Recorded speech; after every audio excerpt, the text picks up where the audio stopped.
நேயர்கள் அனைவருக்கும் வணக்கம். வெண்முரசு வெய்யோன் அத்தியாயம் 66.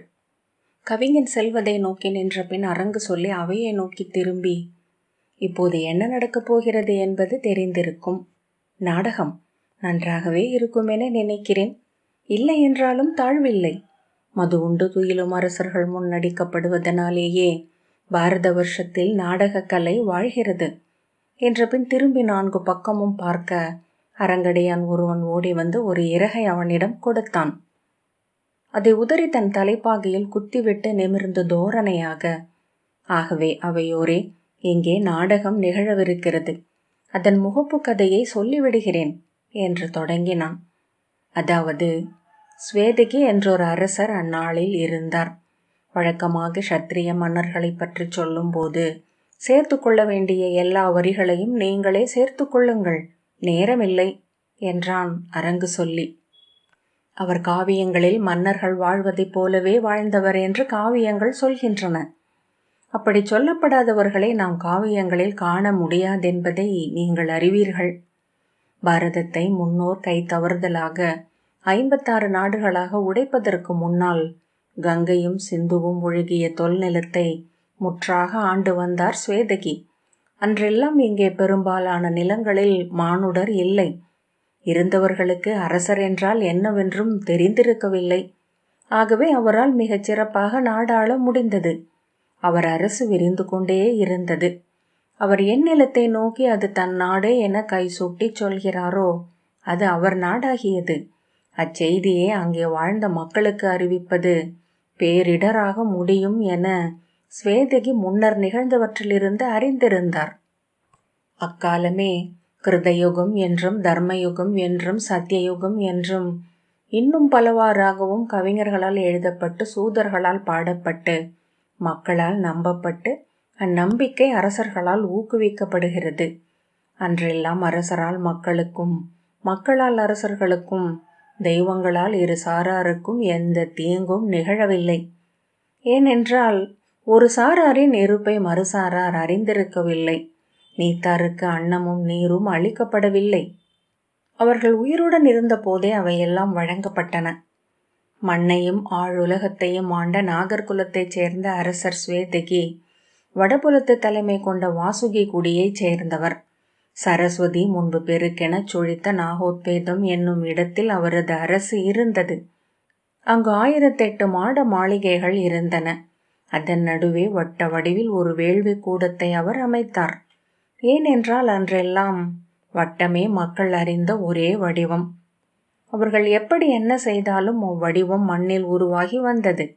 மேலும் கட்டுத்தறியில் சுற்றி வரும் கன்றுக்குட்டிகள், காற்றிலாடும் மரக்கிளைகள் கூட அந்த வடிவத்தை வரைவதை அவர்கள் அறிந்திருந்தனர். ஆகவே வட்டம் தெய்வங்களுக்குரிய வடிவம் என எண்ணப்பட்டது. அந்த எரிகளத்தில் பெருவேள்வி ஒன்றை ஸ்வேதகி மாமன்னர் தொடங்கினார். சிக்கி கல்லில் எழுந்த சிறு துளியாகிய அனலவனை எரிகுளத்தில் நாட்டி அவியிட்டு தொல்வேத சொல் அளித்து எழுப்பினார். அது நால்வேதமல்ல, நாகவேதம் என்று அறிந்திருப்பீர். விண்ணிலிருந்து மூதாதையர் அள்ளிய வேதம் அல்ல அது. மண்ணிலிருந்து நாகங்கள் தொட்டு எடுத்த வேதம். செவியறியா வேதம் என்றும் விழியறியும் சொல்லென்றும் அதை உரைக்கின்றனர் கவிஞர். ஸ்வேதகி ஆற்றிய பெருவேள்வியில் இம்மண்ணுலகில் உள்ள அனைத்து உயிர்களையும் அனலவனுக்கு அவியாக்கினார். அனைத்து உயிர்களையும் அவியளிக்க எண்ணி தொடங்கியது வினையாயிற்று என அவர் பின்னர் அறிந்தார். ஏனென்றால் உயிர்கள் கூடிக்கொண்டே வந்தன. அவர்கள் பிடித்த போது அச்சத்தில் வாள் அறுத்து கொண்ட பல்லியும் துடித்த அதன் வாளும் அருகிருந்த வாள் அறுபடாத இன்னொரு பல்லியும் தனித்தனி உயிர்களாக கொல்லப்பட்டன. அவிப்புகையால் வேள்வி செயலகர்களின் கண்கள் குருடாயின. அவர்கள் நெய்யை எங்கு விடுவதென்று தெரியாமல் விட அவர்களின் ஆடை வழியாக எங்கும் எரி பறந்தது. செயலகர்கள் இல்லாமல் வேள்வி நின்று போகும் நிலை வரவே ஸ்வேதகி தன் மஞ்சத்திலேயே மதுவும் ஊனும் உண்டு மல்லாந்து படுத்த நிலையில் கடுந்தவும் செய்தார்.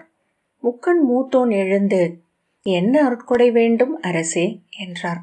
முதலில் ஒரு கோப்பை மது என்ற பின்பே வந்தவன் இறைவன் என கண்ட அரசன், என் வேள்விக்கொரு வேள்வி தலைவன், புகையறியா விழி கொண்டவன் என்றார். ஆகுக என்றார் பணிமுடியர். அவ்வண்ணம் வந்தவர் துர்வாசர். தொன்மையான பாஞ்சாலக்குடியான துர்வாசர்களில் இருந்து எழுந்த மூழ்சின முனிவர். அவர் வந்த பின் வேள்வி அறுபடவில்லை. ஏனென்றால் அவர் மேலும் மேலும் அவியளித்து நெய்ப்புகையை ஆலமரம் அளவுக்கு எழுப்பி நேராகவே விண்ணுக்கு அனுப்பினார். காற்று வீசாமல் இருக்க எரிகுளத்தை சுற்றி உயர்ந்த அசோக மரங்களை நட்டு வேலியிட்டார். 100 ஆண்டு காலம் வேள்வி நடந்தது. துர்வாசர்கள் மாறிக்கொண்டே இருந்தனர். 3ஆம் ஸ்வேதகியும் வந்துவிட்டார். அவ்வளவு காலம் நிகழும் ஒன்றை அனைவரும் மறந்து விடுதல் இயல்பே. நாகோத்வேத நெடுங்காட்டுக்குள் அப்படி ஒரு வேள்வி நிகழ்வதை புதியதாக பிறந்து வந்த மக்களும் அரசரும் அறியவில்லை. வேள்வி செயலகர்களும் கூட அறியவில்லை. ஏனென்றால் மேலே மேலே ஏற்றப்பட்ட புகை வானிலெங்கோ இருந்தது. ஒரு கட்டத்தில் அனலோனும் அரை துயிலில் அவி கொள்ளத் தொடங்கினான். மேலே தேவர்களோ அவியளிப்பவர் எவரென அறியவில்லை. அவி ஊறி வரும் ஒரு துளை அங்கே வானில் உள்ளது என்று மட்டும் அவர்கள் அறிந்திருந்தனர். அங்கே வந்து உண்டு மீண்டனர். நெய்யும் அவியும் உண்டு பெருத்து முழுத்த பன்றியை விழுங்கிய மலைப்பாம்பு போல அசைவற்றவனானான் எரியன். இல்லங்களில் அடுப்பு மூட்ட கல் உரசிய பெண்டிர் 100 முறை உரசிய பின் தயங்கி வந்த எரியை கண்டு சினந்தனர். சினந்த போது சுடர் அணைந்தது. மன்ற உசாவல்களில் கற்பரசியர் கண்ணீருடன் கனலோனை சான்று காட்டிய போது சோர்வுடன் கொட்டாவி விட்டு தான் எதையும் காணவில்லை என்று அவன் சொன்னான். விளைவாக குல ஒழுங்கு குலைவுபட்டது. பத்தினியரின் எண்ணிக்கை அஞ்சத்தக்க வகையில் குறைவாகியது. விடியலில் எழுந்து குளிரில் குறு அரணி உரசிய வேதியரும் 7 நாள் நனைந்த கட்டை போல அவை இருக்க கண்டு முனிந்தனர். தெய்வங்களிடம் அவர்கள் முறையிட 3 முழு முதலோரும் அனலவனை தேடிச் சென்றனர். நாகோத்வேதத்தின் அடற்காட்டின் இருளுக்குள் கண்ணியொருத்தி முள் சிக்க களைந்திட்டுச் சென்ற செந்நிற மேலாடை போல் கிடந்த அனலவனை கண்டனர். தட்டி எழுப்பிய போது துயில் எழுந்து கொட்டாவி விட்டு யார் என்று கேட்டான். மும்மூர்த்திகளும் சினந்தனர். எங்களை தெரியாதா உனக்கு என்றனர். ஒளியன் நடுவில் நின்ற விண்ணளந்தவனை பார்த்து உங்களை எங்கோ பார்த்திருக்கிறேன். கையில் அதென்ன தட்டு? உணவு என்றால் என்னால் இயலாது. மறுகையில் இருக்கும் அந்த வெண்குவளையையும் அப்பால் கொண்டு செல்லுங்கள், எனக்கு பசி இல்லை என்றான். பேரிட்ட சினம் அடக்கி அறிவிலியே, ஆழியும் பணிலமும் உன் விழிகளுக்கு இதற்கு முன் தென்பட்டதில்லையா என்றார் விஷ்ணு. சோம்பல் முறித்து ஆம், நினைவில் எழுகிறது என்ற பின் முதல் விழியனை நோக்கி யாரிவர்? கையில் மானும் மழுவும் கொண்டு வீணே நிற்கிறார். வெட்டி அவையிட வேண்டியது தானே என்றான். துயருடன் 7 உலகும் நச்சும் 7 சுடர் அல்லவா நீ, என்னாயிற்று உனக்கு என்றார் சிவன். பிரம்மனின் 4 தலைகளை அவன் மாறி மாறி நோக்கி இவர்கள் ஏன் கூட்டமாக நிற்கிறார்கள் என்ற பின் மேலே கேட்பதற்குள் அவர் பாய்ந்து அவன் செஞ்சடை சுருள் பிடித்து உலுக்கி மூடா, உன் தலையை இதோ கொய்கிறேன் என்றார். அவன் திகைத்து தெய்வங்களே என அலறி விழித்து கொண்டு நான் என்ன சொன்னேன் என்றான். நீ சொன்னவற்றை திருப்பிச் சொன்னால் எங்கள் மதிப்புதான் அழியும்.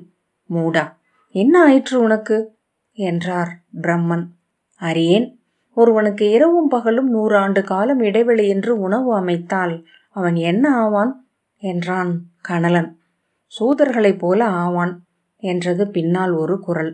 திகைத்து நோக்கி அது அடிக்குறிப்பு என்று சொல்லிவிட்டு அரங்கு சொல்லி தொடர்ந்தான். அப்படி ஆகியுள்ளேன் என்றான் செம்பன். அவன் சொன்னதை கேட்டு முதலோர் 3 திகைத்து நின்றனர். தீ தெய்வம், நேற்று என் மேல் ஒரு ஈசல் பறந்து வந்து அமர்ந்தது. அதை தட்டிவிடும் பொருட்டு என் கையை தேடினால் 100 காதத்திற்கு அப்பால் என்று அது கிடந்தது. இப்போது கூட எனது கால்களை என்னால் உணர முடியவில்லை என்றான். கால்கள் இதோ இருக்கின்றன என்று பிரம்மன் அதை எடுத்து அவன் கண்முன் வைத்தார். ஆம், கால்கள் பார்த்து எவ்வளவு நாளாகின்றன என்ற பின் கையூன்றி எழுந்தமர்ந்த அனலோன், நான் இங்கு வந்து நெடு நாட்களாகிறது. என் பொறுப்பில் இருந்த தென்கிழக்கு திசையை இப்போது யார் ஆள்கிறார்கள் என்றான். அங்கு நீ இல்லை. வழக்கமாக நீ இருந்த இடம் இருப்பது போல அது கரிபடிந்து கிடக்கிறது என்றார் பிரம்மன். என்ன செய்வேன்? இப்படியா இரவு பகலாக வேள்வி நடத்துவார்கள்? புகை மேலெழுந்து விண் தெய்வங்கள் போகும் வழியெல்லாம் நிரம்பி இருக்கிறது போலும். வழி தவறி 2 முறை இந்திரனே கீழிறங்கி வந்தார். ஐராவதம் மீது கரி படிந்திருந்ததனால் எங்குள்ள பிடி யானை ஒன்று அதை கண்டு காதல் கொண்டது. நான் தான் அதற்கு 4 கொம்புகள் இருக்க கண்டு அது ஐராவதம் என்று கண்டு கொண்டேன். இந்திரனையே சிலர் யமன் என்று சொல்லிவிட்டனர். நீ மீண்டெழ வேண்டும். இப்புவி அனலால் ஊடு சரடென பிணைத்து கட்டப்பட்டது என்று அறிந்திருப்பாய். இங்கு இவ்வண்ணம் குளிர்ந்து படுத்திருந்தாய் என்றால் புவியின் ஒருமை அழியும். கிளம்பு என்றார் பிரம்மன். நான் ஆக்குபவன். இனி எனக்கு ஆக்கி நிறைக்க இடமில்லை. அழித்து கொடுக்க கைலாயன் ஆணையிட்டு விட்டார். அழிக்கும் நாக்குதான் இல்லை. தழலோன். ஐயனே, தீரா பசியால் ஆனவன் நான். இன்று பசி அணைந்து உடல் நொய்ந்து இதோ கிடக்கிறேன். சென்ற வாரம் இவ்வழி சென்ற நாய் ஒன்று என்னை நக்கி நோக்கியது என விசும்ப பிரம்மன் விரைந்து அவனை தடுத்து, ஆவன செய்கிறோம் என்றார். அந்த நாய் என ஒளியன் சொல்லத் தொடங்க, ஆவன செய்வோம் என மும்மூர்த்திகளும் கூவினர். மீண்டும் நான் பசித்தெழ என்ன செய்ய வேண்டும் என்றான் அழலூன். செல், இந்திரனால் காக்கப்படும் தட்சநாகர்களின் மண்ணாகிய தட்ச சிலையை தாக்கி அங்குள்ள கருநாக குவைகளை உன். அவற்றின் நச்சு கலந்த ஊன் நெய்யால் உன் வயிற்று நோய் அழியும். மீண்டும் ஒளி கொண்டவனாக ஆவாய் என்றார் பிரம்மன். அரங்கு சொல்லி கைகளை விரித்து உரக்க நகைத்தபடி, ஏன் தட்சநாகர்களின் நகரை அழிக்கும்படி பிரம்மன் அனலோனிடம் சொன்னார் என்ற ஐயம் இங்குள்ள அரசர்களுக்கு எழுவது எனக்கு கேட்கிறது. பிராமணர்கள் அவர்கள் படைப்பு தெய்வமாக இருந்தாலும் கூட அரசர்களின் விருப்பத்தையே தங்கள் ஆணைகளாக சொல்லும் திறன் கொண்டவர்கள். ஸ்வேதக வாசுகி தட்சகுலத்தின் மேல் தீரா பெரும் பகை கொண்டவர் என்பதை அந்த பகுதியில் மண்ணள்ளி துளை விழுந்த கொட்டாங்கச்சியில் போட்டு விளையாடி கொண்டிருக்கும் குழந்தைகளுக்கும் தெரிந்திருந்தது. அவர்களிடமிருந்து பிரம்மனும் அதை அறிந்திருப்பதற்கான வாய்ப்புகள் உண்டு என்றான். நூற்றாண்டுகளுக்கு முன்பு இந்திரனை வழிபட்டார்கள் என்று பெரும் பழி சுமத்தப்பட்டு தட்சகுலத்து இளவரசர் அருணர் ஐங்குலத்து மூத்தோரால் குல நீக்கம் செய்யப்பட்டார். அவர் தன் 100 தோழர்களுடன் சென்று உரகர் குலத்து பெண்டிரை மணந்து இமயத்தின் உச்சியிலே நாகபுரம் என்னும் நகரொன்றை அமைத்து அங்கு வாழ்ந்து வந்தார். அவர்கள் பறக்கும் நாகர்கள் என்று அழைக்கப்பட்டனர். விண்ணில் பறந்து காடுகளின் மேல் இறங்கி திரை கொண்டு சென்றனர்.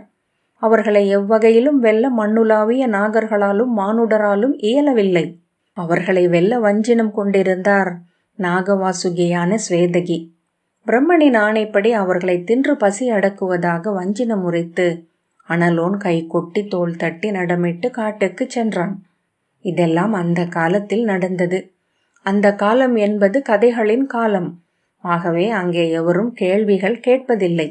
உணவுண்டு மெலிந்தவனுக்கு மேலும் உணவே எப்படி மருந்தாகும் என்று கேட்பவர்களை அந்த காலத்திலே அரச பிழையும் ஆசிரிய பிழையும் இழைத்தவர் என்று சொல்லி கழுவில் அமரச் செய்து புதைத்து மேலே ஆலயம் எழுப்பி பலி கொடுத்து தெய்வமாக்கினார்கள். அந்த தெய்வங்கள் விடைபெறா வினவுடன் எங்கும் அமர்ந்திருக்கக்கூடும். அவர்களுக்கு வணக்கம். அரங்கு சொல்லி தலை வணங்கி தன் கொண்டையில் சூடிய இறகை எடுத்து காது குடைந்தபடி விலகி ஓரமாகச் சென்று நின்றான். அரங்கின் 2 புறங்களிலிருந்தும் தலையில் நாகப்பட அணிமுடிகள் சூடிய பெண்டிர் இளநீல பட்டாடை அணிந்து நாகம் போல கைகள் நிலைய இடைவழித்து நடனமிட்டபடி வந்தனர். அவர்கள் நடனமிட்டு ஓய்வது வரை காத்திருந்து சுற்றி வந்து நோக்கிய பின் ஒருத்தியை தொட்டு பணிவுடன், கண்ணீரே, நீங்கள் எல்லாம் யார் என்று தெரிந்து கொள்ளலாமா என்றான் அரங்கு சொல்லி. இரு, ஆடி முடிக்கிறோம் என்றாள் ஒரு நடனப்பெண். சரி சரி என அவன் விலகி நின்றான். அவர்கள் ஆடி முடித்து முந்தானையால் முகம் துடைத்தனர். என்ன கேட்டாய் என்றாள் நடனப்பெண். நீங்கள் எல்லாம் யார்? இந்த வேலை கெட்ட வேளையில் காட்டில் இப்படி நடனமிடுவது ஏன் என்றான் அரங்கு சொல்லி. நாங்கள் நாகர்குல பெண்டிர். எங்கள் அரசர் பிரபவ மகாதட்சர் இந்த மேடைக்கு இப்போது வரவிருக்கிறார் என்றாள். ஏன், அவருக்கு அரசு அலுவல்கள் ஏதுமில்லையா என்றான் அரங்கு சொல்லி. இன்னொருத்தி, அவர் ஆற்றும் அரசு அலுவலே இதுதானே என்றாள். பாரத வருஷத்தில் அரசு அலுவல் என்பது இளவரசர்களை உருவாக்குவதுதான். அப்பால் வேறொன்று உள்ளதா என்றாள் இன்னொரு நடனப்பெண். நன்று, அரசர்கள் அனைவரையும் பிரஜாபதிகள் என்று பராசர முனிவர் சொல்லி இருக்கிறார். யார், பராசரரா என்றாள்.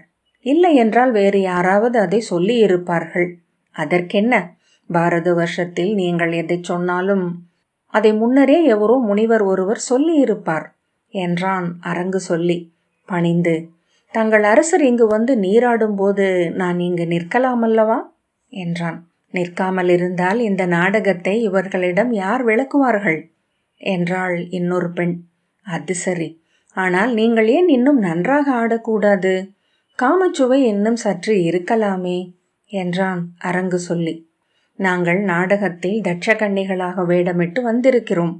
ஊரில் எங்களுக்கு குலமும் குடியும் உள்ளது என்று அவள் சீறினாள். நன்று, அந்த தெளிவு இருப்பின் மிக நன்று. ஏனென்றால் எந்த நாடகத்துக்கும் அதை முடித்துவிட்டு எங்கு செல்வது என்ற தெளிவு இன்றியமையாதது என்றான் அரங்கு சொல்லி. உள்ளே இருந்து 4 சூதர்கள் முரசுகளும் கொம்புகளும் முழக்கியபடி வந்தனர். அதை கண்டதும் அரங்கு சொல்லி சற்று அஞ்சி விலகி நின்று கொண்டான். அவர்கள் இசை முழக்கி வந்து அவை நடுவே நின்று முத்தாய்ப்பு கொட்டி கொம்புகளை தூக்கி பிளிரலோசை எழுப்பி அமைந்தனர். ஒருவன் 2 கைகளையும் தூக்கி அவையோர் அறிக, அனைவருக்கும் உரிய செய்தி இது. தட்சகுலத்து 118வது அரசர் மகாதட்சர் பிரபவர் எங்கு எழுந்தருள்கிறார். இப்போது இந்த செய்காட்டில் அணிச்சுனைகளில் அவருடைய நீர் விளையாட்டு நிகழும் என்றான்.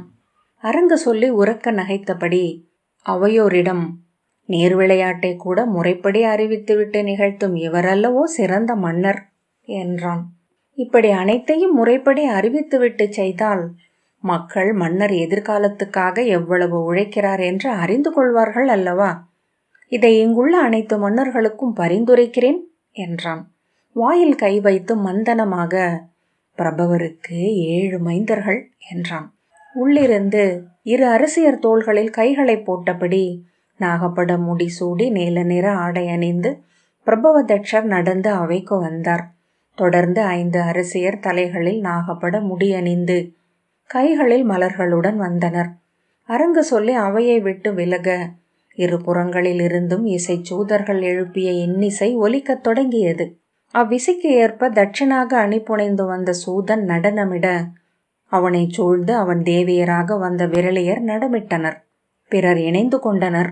மேடையின் மேல் குங்குலிய புகை முகில் போல பரவ அதற்குள்ளிருந்து மெல்லிய பட்டுச் சரடுகளில் விண்ணிலிருந்து இறங்குவது போல் கந்தர்வர்களாகவும் கிம்புருடர்களாகவும் அணி தோற்றம் கொண்ட ஆட்டர்கள் இறங்கினர்.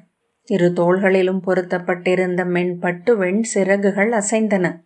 தங்கள் கைகளில் இருந்த இசைக்கருவிகளை இசைத்தபடி அவர்கள் நடனமிட்டனர். மலர் சூடிய யக்ஷிகள் இறங்கி வந்தனர். பட்டுச் சரடுகளில் கட்டப்பட்ட துணியாலான பெரிய நாகங்கள் நெளிந்திறங்கி இணைந்து கொண்டன. பட்டாம்பூச்சிகள் கருடன்கள் வந்து கலந்தன. பாவை கூத்தும் நடனமும் இணைந்த ஒரு ஆடலாக அது இருந்தது. சரடுகளால் இயக்கப்பட்ட பெருநாக பாவைகளுடன் அவற்றின் அசைவுக்கு ஒத்திசைய நடன பெண்களும் இணைந்து நெளிந்தாடினர்.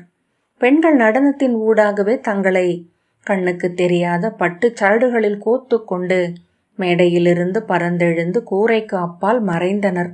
புகை முகில் பரப்பில் துணியாலான பீதர் நாட்டு சிம்ம நாகங்கள் மேடையில் எழுந்து பிளிரி பின்வாங்கின. சில கணங்களுக்குள் விண்ணுலகத்தின் காட்சி என அது உளம் நிறைக்க தொடங்கியது. முதலில் ஈர்த்து பின்னர் நம்ப வைத்து பின்னர் உள் நுழைத்து பின்னர் பிரிதொன்றிலாதாக்கும் கலையை கர்ணன் அங்கு அறிந்தான். தட்சநாகர் மெல்ல பாம்பென உருமாறினார். அவர் தேவியரும் பொன்னிற நாகங்களாயினர்.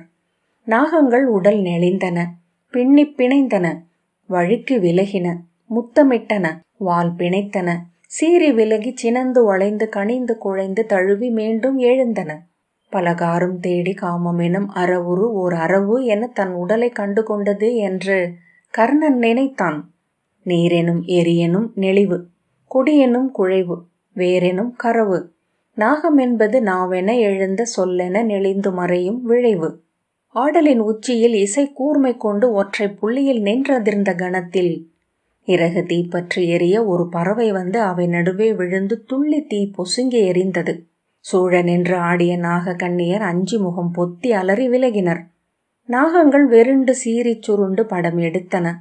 மானுட உருமீண்டு, யாரெங்கே, என்ன நிகழ்கிறது என்று பிரபவதட்சர் கூவினார்.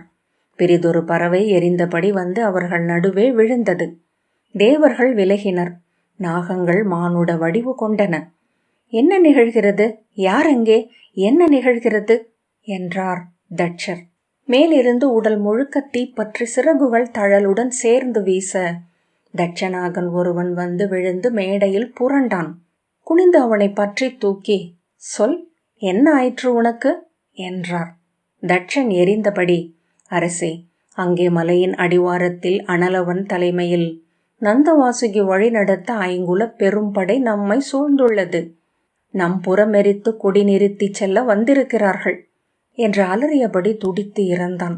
சூழ்ந்தெழுந்த பந்தச் சுடரில் செம்பட்டு மென் கீற்றுக்கள் காற்றில் பறந்து உருவான தழல்களுடன் மேலும் மேலும் நாகர்கள் வந்து அரங்கில் விழுந்தனர். தட்ச பிரபவர் ஓடிச் சென்று மலையுச்சியில் இருந்த தன் மாளிகையிலிருந்து அனைத்து வாயில்களின் ஊடாகவும் வெளியே பார்த்தார். நமது வாயில்களை மூடுங்கள். தட்சர்கள் எவரும் இனிமேல் வெளிச்செல்ல வேண்டியதில்லை. எவரும் அஞ்ச வேண்டாம். நமது கோட்டைக்குள் எவரும் வர முடியாது. அனலோன் 1000 படி ஏறினாலும் நம் நகரின் அடித்தளத்தை தொட முடியாது என்று கூவினார். அனைத்து வாயில்களுக்கு அப்பாலும் செங்கதிர் வெம்மை துடிப்பதை காண முடிந்தது. நாககுல பெண்டிர் அழுதபடி பிரபவதட்சரின் காலடியில் அமர்ந்தனர். இளமைந்தர் ஓடி வந்து அவர்களின் கைகளை பற்றி கொண்டனர். அன்னையர் அவரை சூழ்ந்து நின்று கண்ணீர் வடித்தனர். எவரும் துயருற வேண்டியதில்லை. 5 குலம் அல்ல, 3 மூர்த்திகள் வரினும் நம்மை வெல்ல முடியாது. நம்மை ஆளும் இந்திரன் அருள் நம்மை காக்கும் என்ற பின், யாரெங்கே? இந்திரனுக்குரிய பூசைகளை இங்கு செய்வோம் என்றார் தட்ச பிரபவர். நாற்புறமிருந்தும் நாகப்பட முடியணிந்த தட்ச நாகர்கள் இறங்கி வந்தனர். மலர்களும் கனிகளும் கொண்டு இந்திரனை வழிபட்டனர். மேடையில் நிறுத்தப்பட்ட அத்தி மரக்கிளையொன்றை இந்திரனின் உருவென உருவகித்து அதற்கு பலி அளித்தனர். இளநாகன் ஒருவன் கையில் ஒளிவிடும் வாளுடன் விரைந்த காலடிகள் வைத்து தாளம் தசை அனைத்திலும் துடிக்க நடனமிட்டான். சுற்றிச் சுழன்று வெறியுச்சியில் வானில் எழுந்து தன் கழுத்தில் அக்கத்தியைச் செருகி இழுத்து குருதி பீரிட மண்ணில் விழுந்து இந்திரன் முன் துடித்து உயிர் துறந்தான். தெரித்த குருதி அத்திமரத்தின் அனைத்து இலைகளிலும் சொட்டியது. விண்ணில் இடி முழங்கி மின்னல் எழுந்து அனைவரையும் வெள்ளிச் சிலையென ஆக்கி மறைந்தது. அத்திமரம் தீப்பற்றி எரியத் தொடங்கியது. புகை எழுந்து அவையை மூட விண்ணிலிருந்து இடியின் பேரோசை தத்த தய தத்த என்று முழங்கியது. பெருமுரசுகள் என இடி தொடர்கள் எழ 10,000 முடிக்கால்கள் என மழை சரடுகள் இறங்கின. கீழே செறிந்து எழுந்து வந்த அனல் அவிந்து மறைந்தது. மேடை முழுக்க மழை நின்று நெளிந்தது. கர்ணன் மீசையை நீவியபடி துரியோதனனை பார்த்தான். அரிய கற்பனை. வெண்பட்டு சரடுகளை மழைக்கோள்கள் என இறக்கி இருக்கிறார்கள். அவற்றின் மேல் ஆடியொளியை அசைத்து மழையை அமைத்திருக்கிறார்கள் என்றான். கர்ணன் நீள் மூச்சுடன் ஆம் என்று தலையசைத்தான். மழை நின்று பெய்ய ஒரு வாழை இலையால் தலைக்கு குடை பிடித்தபடி மேடைக்கு வந்தான் அரங்கு சொல்லி. இவ்வாறாக 108 முறை தட்சனின் நகரை வெல்ல அனலோன் முயன்றான். 108 முறையும் இந்திரனின் அருளால் அவன் தோற்கடிக்கப்பட்டான். விண்ணளந்த விண்ணவர்கோன் அனலோனுடன் கொண்ட பகைமை தொன்மையானது. அக்கணக்கை இச்சிறு போரில் முடித்துவிட முடியுமா என்ன? உடல் சுருட்டி துயர் கொண்ட அனலோன் சென்று பிரம்மனை வணங்கினான். மேடையில் இருந்த சூதர்களும் பிறரும் இரு பக்கமும் விலக உடலெங்கும் செந்நிறம் பூசி நீண்ட கரிய தலைமையை எழுந்து பறக்க அனலென உருவணிந்து வந்த ஆட்டன் ஒருவன் மேடையில் நின்று கைவிரித்து நெளிந்தாடினான். ஆட்டம் முதிர்ந்து பெருந்தாளமாகி முத்தாய்ப்பாக நின்ற கணத்தில் தழலென ஆடிய செம்பட்டு திரை எழுந்து மறைய அப்பால் இருந்து அவன் முன் 4 திருமுகமும் கைகளில் அமுத கலசமும் மின் கதிருமாக பிரம்மன் தோன்றினார். அனலோன், எந்தையே அருள்க, 1000 ஆண்டுகளாக இப்போர் நடக்கிறது. நான் எப்படி வெல்வேன்? ஒரு முறையேனும் நான் வென்றாக வேண்டும். இல்லையேலான் என்று சொல்லி எங்கும் நான் அவை அமர முடியாது. அரங்கு சொல்லி உரக்க நகைத்து, இதுதான் இடரே, வெல்வதோ வீழ்வதோ அல்ல, வென்றோன் என அவை அமர்வதே இவர்களுக்கு முதன்மையானது என்றான். யார் ஓசையிடுவது என்றான் அனலோன். இல்லை, நான் நாடகத்தின் ஓரமாக நின்று கொண்டிருக்கிறேன் என்றான் அரங்கு சொல்லி. பிரம்மன் குழப்பமாகி, இந்த தொல்லை எனக்கு எப்போதும் உள்ளது மைந்தா. நான் உண்மையில் ஏதோ கவிஞர்கள் எழுதும் நாடகத்தின் உள்ளே இருந்துதான் இவற்றையெல்லாம் ஏற்றிக்கொண்டிருக்கிறேன் என்ற ஐயம் எழுவதுண்டு. சுற்றும் முற்றும் நோக்கி, பெரும்பாலான தருணங்களில் நான் படைக்கும் போதும் பிற தெய்வங்களுடன் பூசலிடும் போதும், ஏன் சொல்லுக்கரசையுடன் மந்தனம் கொள்ளும் போதும் யாரோ என்னை பார்த்து கொண்டிருக்கிறார்கள் என்று உணர்கிறேன் என்றார் பிரம்மன். நிமித்திகர்களை கூட தாங்கிக் கொள்ளலாம். ஆனால் நான் செய்யும் ஒவ்வொன்றையும் பிரிதொன்றாக விளக்கும் உரையாசிரியர்கள், அந்த வீணர்களை நான் என்ன செய்வது? தேவியுடன் மந்தனம் கொண்டால் அதை விண்ணளந்தோனுக்கு எதிரான பூசல் என விளக்குகிறார்கள். மூவிழியனிடம் ஒரு சொல் பேசி வந்தால் பாய்களை பாவையுடன் போருக்கு முரசறைந்து விட்டதாக புராணம் கட்டுகிறார்கள். அனலோன், தந்தையே, நான் என் குறையை உங்களிடம் சொல்ல வந்தேன். தங்கள் குறையை என்னிடம் சொன்னால் நான் என்ன செய்ய முடியும்? தங்களை ஏற்றும் கவிஞர்களிடம் அதையெல்லாம் சொல்லிக் கொள்ளுங்கள். அக்கவிஞர்கள் வணங்குவதே தங்கள் துணைவியைத்தானே என்றான். பிரம்மன், அவள் எங்கே அவர்களை கட்டுப்படுத்தப் போகிறாள்? அவர்கள் எழுதுகோளில் அமர்ந்தாக வேண்டிய கடன் அவளுக்கு உள்ளது. இல்லையேல் இந்த நாடகத்தை எழுதிய இழிமகனுக்கு கூட அவள் அருளியாக வேண்டிய நிலை வந்திருக்குமா? நான் இங்கு வந்து இவ்வவையில் உன்முன் நின்றிருப்பேனா என்றார். இப்போது என்ன சொல்கிறீர்கள்? எனக்கு அருள முடியுமா முடியாதா என்றான் எரி. பிரம்மன், அருளுவதாகத்தான் நாடகம் எழுதப்பட்டிருக்கிறது. என்னவென்று சொல், அருளிவிட்டு செல்கிறேன் என்றார். நான் எப்போது வெல்வது, அதை சொல்லுங்கள் என்றான் அவன். நீ வெல்வாய். அங்கு மலைமேல் இருப்பவர்கள் அங்கிருந்து கிளம்பி காண்டவக்காடு என்னும் வளர்பசுமை சோலையில் குடிபுகுவார்கள். அங்கு அவர்கள் மகிழ்ந்து வாழ்வார்கள். மகிழ்ந்து வாழ்ந்தால் அழிவுண்டு என்று சொல்ல வருகிறீர்களா என்றான் அரங்கு சொல்லி. யாரது என்றார் பிரம்மா. நான் அரங்கு சொல்லி என்றான் அரங்கு சொல்லி. நிமித்திகச் சூதர்களே உரையையும் எழுத வேண்டியதில்லை. அதை செய்வதற்கு பிராமணர்கள் வருவார்கள் என்றார் பிரம்மா. அது செழிப்புற்ற வனம். எங்கு தேடாது உணவு கிடைக்கிறதோ, விழிநீர் உகுக்காது காதல் கிடைக்கிறதோ, வீரத்தாலன்றி இறப்பு நிகழ்கிறதோ, அங்கு சலிப்பு குடியேறுகிறது. சலிப்பென்பது சிறு இறப்பு. சிறு இறப்புகள் கூடுகையில் பேரிறப்புக்கான விளைவு எழுகிறது. அறிக, சலித்திருப்பவன் தன் இறப்பை தவம் இருக்கிறான். நல்ல உரை. என்ன இருந்தாலும் தெய்வம் தெய்வம்தான். அரிய கவிதையை தெய்வங்களுக்காக அளிக்கிறார்கள் கவிஞர்கள் என்றான் எரியன். அனலோனே, அங்கு காண்டவ காட்டில் தட்சனும் அவன் குடிகளும் ஒவ்வொரு நாளும் தங்களுக்கு இறப்பு வருக என்று கோருவார்கள். அதன் விளைவு என நீ அங்கு செல்லலாம். அனலோன், நான் எப்படி செல்வேன்? அதற்கான குறிகள் என்ன என்றான். எங்கு வெள்ளற்கரிய நாராயணனும் அவன் சொல்லை நம்பி வில்லெடுத்து பாதியில் நடுங்கும் நரனும் இணைந்து வருகிறார்களோ, அங்கு சென்று அவர்களின் படைக்கலன்களில் குடிபுகுக. உன் நோய் தீர்க்கும் ஊன்னேய் அங்கு கிடைக்கும். உண்டு உயிர் கொண்டெழுக என்றார் பிரம்மன். அவ்வாறே ஆகுக என்றான் அனலோன்.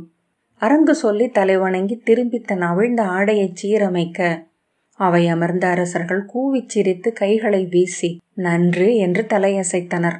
வெய்யோன் 66வது அத்தியாயம் இத்துடன் நிறைவு பெற்றது. நன்றி.